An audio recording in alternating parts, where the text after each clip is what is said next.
Hoy en día, los cambios constantes nos generan situaciones en que muchas veces tenemos que ser pacientes ante los resultados que demoran en llegar. También tenemos que ser tolerantes ante los errores y las frustraciones en el trabajo. Desarrollar nuestra inteligencia emocional al máximo para intentar comprender a los demás antes de ser comprendidos. Y también entender el ritmo de trabajo de nuestros dirigidos para manejar con efectividad a nuestros grupos de trabajo y mantener relaciones positivas y constructivas con nuestros compañeros de trabajo. Todo este entorno, el cual vivimos diariamente, nos genera una gran carga emocional que nos genera tensión y una cantidad de estrés laboral que se puede convertir en dañina para nuestros resultados laborales. Cuando se manifiesta el estrés en nuestro cuerpo, se produce un estado de desorganización en el organismo. Nuestros órganos, nuestra mente y nuestro nivel de relación social y laboral se altera, perdiendo la correcta perspectiva de las cosas, percibiéndolas en forma distorsionada. La persona, cuando se da cuenta de este alterado estado de cosas, hace los esfuerzos necesarios para orientar sus capacidades y habilidades para recuperar el equilibrio necesario para no perder la capacidad de funcionar adecuadamente. En algunas ocasiones, recuperar el equilibrio es más difícil y eso dependerá de la causa que motivó la situación estresante.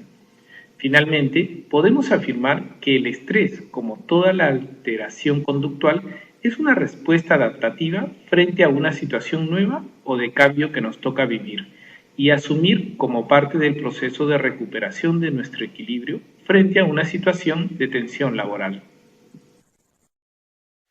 Dentro de los factores que pueden atribuirse al estrés, podemos señalar la personalidad. Una personalidad demasiado activa y ansiosa puede derivar en una situación de gran estrés si de pronto, por factores externos, se detiene, como por ejemplo puede sucederle si a una persona extrovertida la cambian de posición en el trabajo, enviándola a un puesto donde no tenga mucha relación con las personas.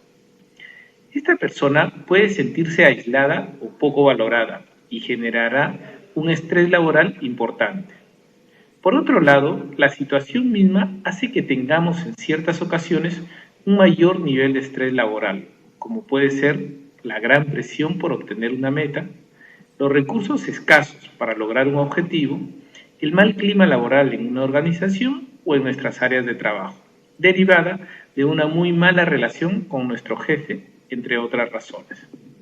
Finalmente, la estructura organizativa, que puede generar confusión y poca claridad frente a las fronteras de autoridad y responsabilidad existentes en la organización, pueden presentarse problemas derivados de procesos mal diseñados, de metas muy poco realistas, entre otros factores que nos generan una carga importante de estrés laboral que hay que saber manejar.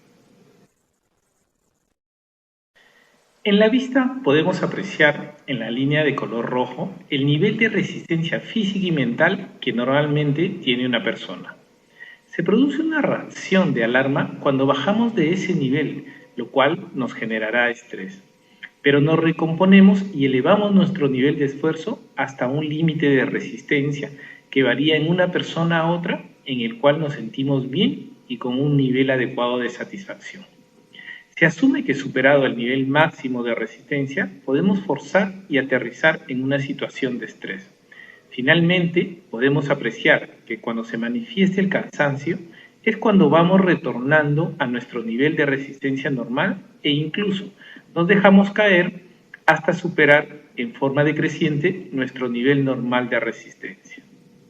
Es por ello que es importante considerar que cuando hayamos hecho un esfuerzo físico y mental sostenido por varias horas, identifiquemos nuestro nivel de cansancio natural y apliquemos el trabajo para el día siguiente para evitar caer en situaciones de estrés laboral. Ahora veremos que las consecuencias del estrés que repercuten negativamente en nuestro trabajo diario tienen un componente orgánico, psicológico y social. Veremos más adelante los factores que influyen en cada consecuencia. Está probado clínicamente que las arritmias no son necesariamente congénitas, sino que pueden ser generadas por situaciones de estrés prolongadas que no han sido manejadas a tiempo. De igual modo, está demostrado que todo problema de ansiedad deriva en la aparición prematura de úlceras, gastritis y sobrepeso, ya que la persona se alimenta ansiosamente. Los problemas de ausencia de apetito sexual también son producidos por un nivel alto de tensión laboral, generando muchas veces problemas en el matrimonio.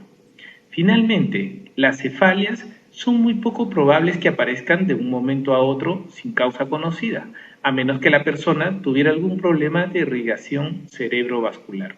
Ella tiende a aparecer por una causa de tensión que en muchas ocasiones tiene su núcleo en la organización.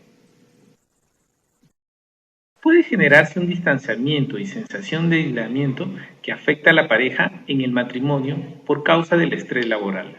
Las reacciones violentas pueden presentarse en forma de respuestas desproporcionadas o ademanes ofensivos o físicos frente a superiores o compañeros de trabajo. Cuando existe igualmente presiones por la producción continua, por ejemplo, se puede producir accidentes de trabajo que en otras circunstancias no se producirían. Finalmente, el ausentismo y la rotación laboral son factores que son comúnmente generados por el estrés en el trabajo, en especial en trabajos operativos y muy mecanizados que demandan un gran desgaste físico y mental. Las consecuencias psicológicas del estrés son por lo general más difíciles de identificar, pero en muchas ocasiones implican un mayor riesgo para la persona y una recuperación más lenta y laboriosa. Los casos de sensación de fatiga extrema, la depresión, anestesia emocional, que en cuanto la persona no se siente perturbada ni se involucra con nada de lo que sucede a su alrededor, son manifestaciones psicológicas del estrés. Igualmente, el desaliento manifestado en no volver a intentar algo que haya salido mal, la poca participación en generar alternativas de solución a problemas que generan un nivel de creatividad reducido, son también efectos psicológicos del estrés. Finalmente, casos de negligencia y carencia de criterio básico para percibir determinadas situaciones relacionadas con el ambiente laboral generan un aumento del nivel de error que se deriva en una situación importante de estrés y tensión laboral. Son estresores laborales un ambiente físico con poca ventilación, expuesto a olores fuertes, sin extractores de aire, por ejemplo, con falta de espacio físico suficiente para poder circular y trabajar, son considerados generadores de estrés laboral. Del mismo modo, la poca colaboración y flexibilidad de las personas con las que trabajamos, que hacen muy difícil llegar a nuestros acuerdos y producen graves diferencias individuales, son también factores estresantes. Igualmente, la propia organización puede tener una estructura jerárquica muy poco realista o una cultura demasiado orientada a las tareas y muy poco a las personas. También puede desencadenar en factores que generen estrés. Finalmente, los roles ambiguos o poco realistas, que es cuando, por ejemplo, a una persona para un trabajo apremiante se le asigna un rol de comunicador cuando es introvertida. Esta decisión no está alineada con el rol que corresponde a un colaborador, lo cual puede derivar en una situación y tensión laboral. Es fácil poder predecir que cuando existen situaciones de estrés laboral, los conflictos se agudizan y las diferencias individuales son más difíciles de manejar. Las personas se tornan menos flexibles y son más obstinadas en mantener sus posiciones que cuando no están presentes situaciones relacionadas con el estrés de las personas. De la misma manera, la buena y sana utilización de recursos y materias primas se hace más lenta y menos efectiva en situaciones de estrés.